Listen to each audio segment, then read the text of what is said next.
مولاي صل وسلم دائما ابدا. بسم اللہ الرحمن الرحیم. اللہم صلی علی سیدنا مولانا محمد وعلی آلہ وصحبہ وبارک وسلم. اعوذ باللہ من الشیطان الرجیم. وَلَقَدْ نَصَرَكُمُ اللَّهُ بِبَدْرٍ وَأَنْتُمْ أَذِلَّةٌ فَاتَّقُوا اللَّهَ لَعَلَّكُمْ تَشْكُرُونَ. صدق اللہ مولانا العظیم. محترم سامعین و ناظرین، السلام علیکم ورحمۃ اللہ وبرکاتہ. آج ہم غزوہ بدر کے تاریخی پس منظر اور اس کے اہم واقعات کے حوالے سے چند باتیں آپ کے گوش گزار کریں گے. اللہ رب العزت نے قرآن مجید میں ارشاد فرمایا وَلَقَدْ نَصَرَكُمُ اللَّهُ بِبَدْرٍ وَأَنْتُمْ أَذِلَّةٌ. اللہ رب العزت نے تمہاری مدد فرمائی جب تم کمزور تھے. فَاتَّقُوا اللَّهَ، اللہ سے ڈریں. لَعَلَّكُمْ تَشْكُرُونَ، تاکہ تم شکر گزار بندے بن جاؤ. حاضرین محترم، اس آیت کریمہ کے اندر اللہ رب العزت نے غزوہ بدر کے اندر جو فتح و نصرت اہل اسلام کو نبی کریم صلی اللہ علیہ وآلہ وسلم کی فیض عطا فرمائی، آقا علیہ السلام کی تصدق سے جو عطا فرمائی، اس کا ذکر پاک کیا. اور حاضرین محترم، آئیے آپ کے سامنے غزوہ بدر کا پس منظر آپ کے سامنے بیان کرتے چلیں. غزوہ بدر جو ہے ہجرت مدینہ کے بعد مارکہ حق و باطل کی سب سے پہلی لڑائی اور جنگ تھی. اور اللہ رب العزت نے اپنے محبوب صلی اللہ علیہ وآلہ وسلم کو مکہ کے اندر 13 سال آپ نے دعوت و تبلیغ کا کام کیا، اور ہجرت مدینہ کے 2 سال تک جو ہے، اور مکی زندگی کی جو 13 سال ہے، یہ کم و بیش تقریباً 15 سال کا عرصہ امر الہی سے اور وحی الہی سے مسلمانوں کو جنگ کی اجازت نہ تھی، لڑائی کی اجازت نہ تھی. اور جب مسلمانوں کی طاقت بڑھنا شروع ہو گئی، اللہ رب العزت کی مدد و نصرت سے حضرت عمر رضی اللہ تعالیٰ عنہ نے قبول اسلام کر لیا. حضرت امیر حمزہ رضی اللہ تعالیٰ عنہ نے قبول اسلام کر لیا. اور اس وقت اللہ رب العزت نے اپنے محبوب نبی اکرم صلی اللہ علیہ وسلم کو حکم دیا وَحَرِّضِ الْمُؤْمِنِينَ عَلَى الْقِتَالِ. اے میرے پیارے نبی، اب اہل ایمان کو ان کفار سے لڑائی کے لیے تیار کر لیں. حضرت محترم، 15 سال آپ نے امر الہی سے امن کے ساتھ دین اسلام کی دعوت کو جو ہے وہ پیش کرتے رہے. اور حضرت محترم، یہی اس حکم ربی کی تعمیل کرتے رہے لکم دینکم ولی دین، تمہارے لیے تمہارا دین اور میرے لیے میرا دین. لیکن جب کفار کا ظلم و ستم بڑھا، قریش مکہ کا ظلم و ستم بڑھا، تو اللہ رب العزت نے پھر حکم دیا کہ مکہ سے مدینہ کی طرف ہجرت کر لیں. اور پھر حاضرین محترم، پھر اللہ رب العزت نے اپنی قدرت کاملہ سے مکہ سے 250 سے 300 میل دور یثرب نامی ایک بستی کے اندر بستی کے رہنے والوں کو اسلام کی طرف مائل کیا. اور جب انہوں نے ان میں سے حج کے ایام میں وہاں کے کچھ لوگ حاضر ہوئے اور مشرف با اسلام ہوئے. اور نبوت کے 12ویں سال قبیلہ خزرج کے ایک قافلہ جو 75 افراد پرسن پر مشتمل تھا، وہ مکہ آیا اور حضور صلی اللہ علیہ وسلم کے دست حق پر بیعت کی. اور حاضرین محترم، پھر اس کے بعد انہوں نے درخواست کی کہ حضور نبی اکرم صلی اللہ علیہ وآلہ وسلم مکہ سے مدینہ کی طرف ہجرت فرما لیں. اور ہجرت کے بعد صورتحال کو یکسر تبدیل ہو گئی تھی، اور مکہ کے جو مظلوم مسلمان تھے وہ مدینہ پاک میں جمع ہونا شروع ہو گئے تھے. اور وہاں کے 2 جو بڑے قبیلے تھے، اوس اور خزرج، ان میں اسلام کی روشنی تیزی سے پھیلنے لگی تھی. اور قلیل مدت میں مسلمانوں کی ایک مضبوط طاقت، مضبوط قوت اور مضبوط جمعیت مرز وجود میں آنا شروع ہو گئی تھی. اور اسلام کی اشاعت کا جو کام 13 سالہ مکی زندگی میں نہ ہو سکا، وہ مدینہ پاک کے اندر چند ماہ میں اس دعوت و تبلیغ کا اثر اتنی تیزی سے پھیل گیا کہ نور اسلام کی جو ہے لوگوں کے گھروں میں چمکنے لگا۔ اور حضرت محترم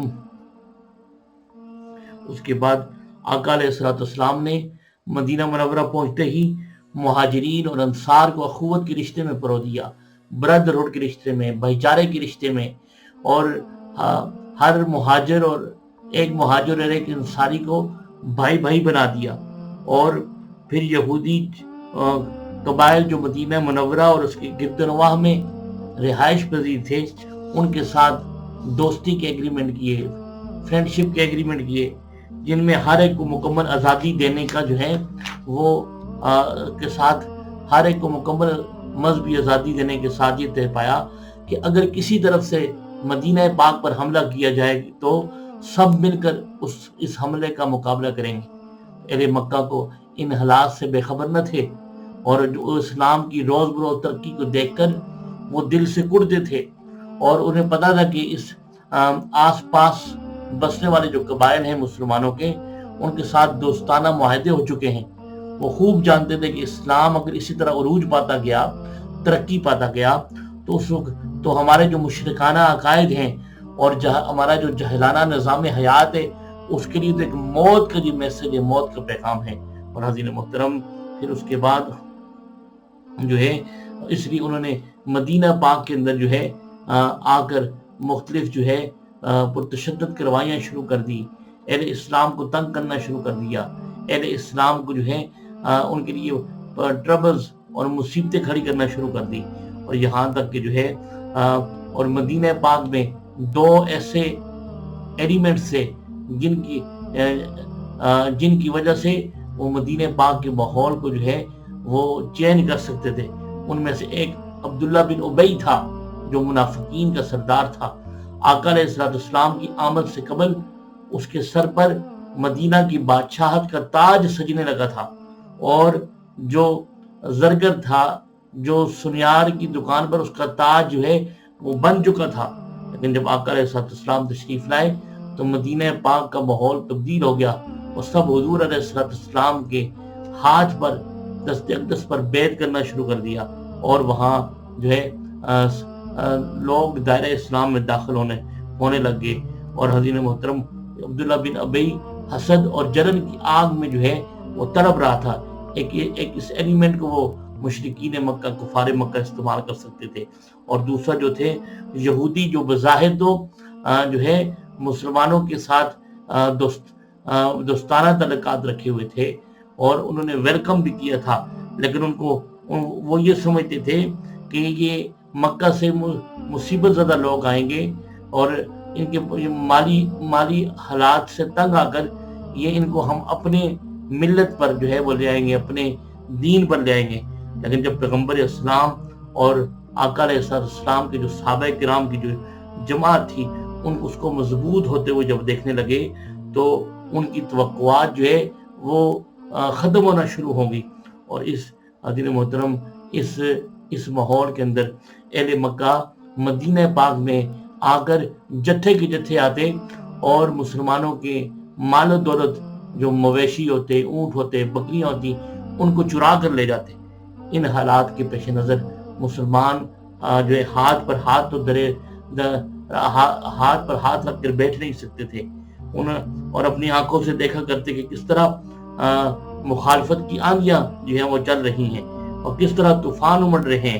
اور حضرت محترم مسلمان اس طبیعت کے لوگ نہیں تھے کہ ظلم و ستم بھی ہو رہا ہو، جبر و تشدد بھی ہو رہا ہو، اور وہ جو ہے دین اسلام کی مخالفت بھی کر رہے ہوں، اور اس نور محمدی صلی اللہ علیہ وسلم کو بجھانے کے درپے قریش مکہ اور کفار مکہ ہوں، جس نور محمدی صلی اللہ علیہ وسلم کو قیامت تک لوگوں کے لیے رائے ہدایت بن کر جو ہے وہ ابھرنا تھا۔ حضرت محترم اس صورتحال سے نمٹنے کے لیے آقا علیہ السلام نے اور صحابہ کرام نے ضروری اقدامات جو ہے وہ فرمائے، اور اس کے لیے کفار مکہ کو اس دشمنی برا رویہ سے باز رکھنے کے لیے اسلام اور اہل اسلام کے خلاف سازشوں کے کلا کما کرنے کے لیے آسان طریقہ یہ تھا کہ ان کی تجارتی شاہراہ پر جو اپنی گرفت مضبوط کی جائے، کیونکہ مکہ سے جتنا بھی سامان تجارت تھا وہ مدینہ پاک سے ہوتا ہوا شام جاتا تھا، اور شام سے مدینہ سے گزر کر واپس مکہ آتا تھا۔ اور اس وقت تقریباً اس شاہراہ پر جو تھی مشہور مستشرق سپرنجر کے اندازے کے مطابق 2.5 لاکھ پاؤنڈ کی تجارت 2.5 لاکھ یورو کے لیں، پاؤنڈ کے لیں، اور کی تجارت صرف اہل مکہ کی ہوتی تھی اس شاہراہ پر، اس راستے پر، اور اہل مکہ کی تمام معیشت کا انحصار اسی پر تھا۔ چنانچہ نبی اکرم صلی اللہ علیہ وآلہ وسلم نے سب سے پہلے جوہینہ قبیلہ، بنی زمرہ، بنی مدرج، ان قبائل سے معاہدے کیے جو اس شاہراہ کے ارد گرد وہ رہائش پذیر تھے، اور ان قبائل کو اپنے ساتھ ملانے کے بعد کفار مکہ کو مرعوب کرنے کے لیے اور اپنی بالادستی کا احساس دلانے کے لیے گاہے بگاہے چھوٹے دستے بھیجنا شروع کر دیے۔ اور ہجرت کا دوسرا سال تھا حضرت محترم، اور شعبان کا مہینہ تھا جب ابو سفیان کی قیادت میں اہل مکہ کا ایک تجارتی کارواں، تجارتی گروپ، تجارتی قافلہ جو تھا، جس کا جو سامان قافلہ تھا، جو سامان تجارت تھا، وہ تقریباً 50,000 پاؤنڈ کی مالیت کا سامان تھا، شام سے مکہ کی طرف لوٹ رہا تھا، اور اس کے ساتھ محافظ تقریباً 30 سے 40 کے قریب محافظ تھے، اور اس خوف سے کہیں مسلمان اس کارواں کی، اس قافلے کی اطلاع پا کر اس پر حملہ نہ کر دیں۔ تو ابو سفیان نے اس خدشے کے پیش نظر ایک شخص کو اجرت دی اور اسے دڑھایا کہ اہل مکہ کو جا کر اطلاع دیں کہ وہ اس قافلے کو بچانے کے لیے نکل پڑے۔ اور جب وہ مکہ پہنچا تو اس نے جاہلیت کے قانون کے مطابق، دستور کے مطابق اپنے اونٹ کے کان کاٹ ڈالے اور اس کی ناک چیر دی، اور اس نے زور زور سے چلانا شروع کر دیا کہ اے گروہ قریش، اے قریش مکہ، تمہارا مال و اسباب اور جتنا تمہارا سامان تجارت ہے، تمہارا ساز و سامان ہے، وہ جو ابو سفیان کے قافلے میں تھا ان پر محمد صلی اللہ علیہ وسلم اور ان کے ساتھیوں سمیت حملہ کر دیا ہے۔ اس نے جھوٹ بولا، اور میں نہیں خیال کرتا تم اس کی حفاظت کر سکو گے۔ فریاد کو پہنچو اور مدد کو پہنچو، ہیلپ کے لیے پہنچو، سپورٹ کے لیے پہنچو۔ اس نے یہ اعلان کر دیا، اور جھوٹا پروپیگنڈا اس شخص نے کیا۔ یہ سنتے ہی ابو جہل جو تھا اس نے لوگوں کو جنگ پر ابھارنا شروع کر دیا، کیونکہ اس قافلے کے اندر مکہ کے تقریباً ہر گھر کے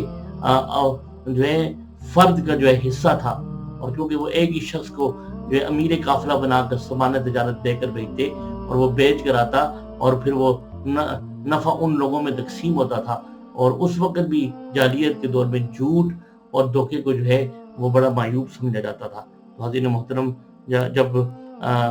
جب ابو سفیان کے اس شخص بھیجے ہوئے قاصد نے جب یہ جھوٹا پروپیگنڈا کیا، تو ابو جہل نے لوگوں کو اکٹھا کیا، اور تقریباً تھوڑی دیر میں 1000 کے قریب وہ لشکر تیار ہو گیا، اور جس کے پاس 600 وہ زرہ تھی، اور 100 سواروں کا دستہ بھی تھا، اور بڑے کرو فر کے ساتھ اسلحے سمیت، تلواروں کے سمیت، نیزوں، ہر ایک کے پاس تلوار تھی، نیزے تھے، اور اس سمیت وہ قافلہ اس کے لیے، اس سامان تجارت والے قافلے کے لیے حفاظت کے لیے نکلا، اور راستے میں انہیں اطلاع ملی کہ قافلہ صحیح سلامت وہ ابو سفیان دوسرے راستے سے لے کر مکہ کی طرف چل پڑا ہے۔ تو لوگوں نے، ساتھیوں نے مشورہ دیا کہ ابو جہل کو کہ اب واپس چلو، کیونکہ جس مقصد کے لیے آئے تھے وہ تو مقصد وہ تو پورا ہو گیا، ہمارا قافلہ وہ بچ گیا ہے۔ اس نے کہا نہیں، یہ وقت ہے کہ مسلمانوں کی اس مختصر سی قوت کو آج ہی ٹھکانے لگا دیا جائے، تاکہ ان کا جو دین ہے اور ان کی تجارتی شعراء ان کا جو کفار کا جو مذہب ہے اور ان کی جو تجارتی شعراء ہے وہ ان کی زندگی ہے، اور وہ تاکہ اس خطرے سے ہمیشہ کے لیے محفوظ ہو جائیں۔